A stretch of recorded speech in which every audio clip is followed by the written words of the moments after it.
All right, I'm printing another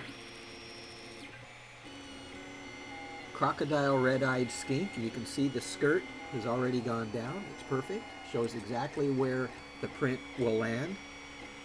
Currently I'm on the first layer, the very first layer. You can see there, okay?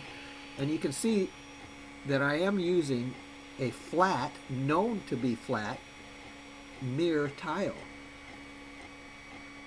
The print surface is more of a user's choice. It's not a so-called mechanical upgrade to the printer.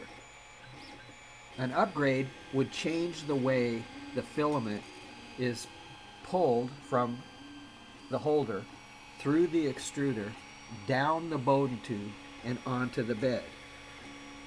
An upgrade would change the mechanics of all of that, including anything that changes the physical aspects of the bed by so-called changing the springs, because changing the springs is a permanent change.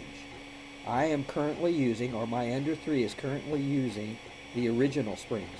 No changes, no so-called upgrade. The head came out of the box. This is how it looked when it came out of the box, and it still looks this way.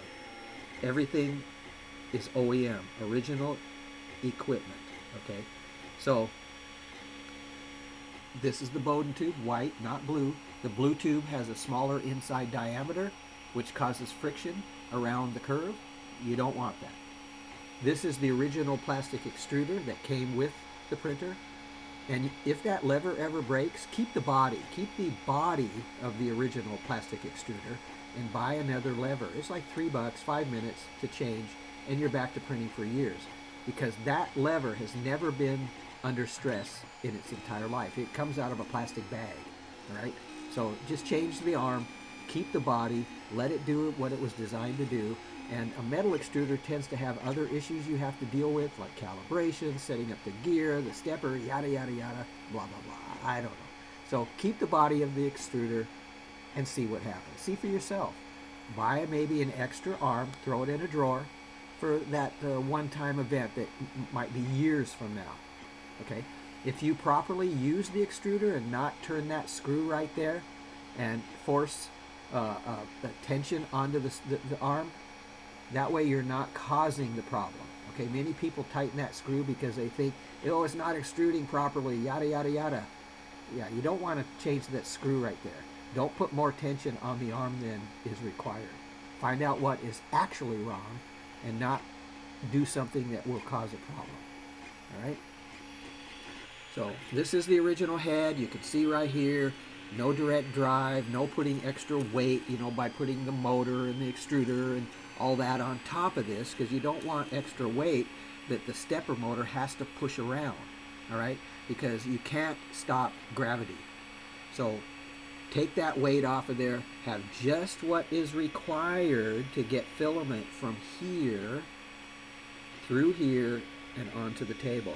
You can see here, that's my very first layer. That's the first layer of this print. It's going down perfect. It's almost translucent. The blue tape helps to see that it's kind of an off blue right there. You can see that it's perfect, the proper thickness.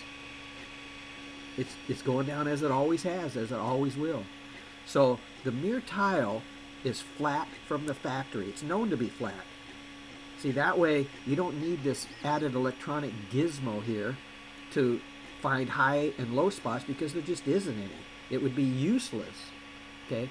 If this is not being used to find highs and lows to compensate, it's not needed, not required. Use this, the old school tramming tool. It's a piece of paper. Once you have a flat surface, you're halfway there. You then check the distance with the paper in 4 areas, okay? I want to show you this too, a non-heated bed.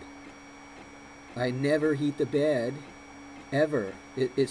For me, it's just not needed. No need to heat or cool or worry about warping or anything like that, because essentially this surface is flat, okay? And it's at the proper height that it needs to be, because of the paper becomes a feeler gauge. That's why they call it a feeler gauge.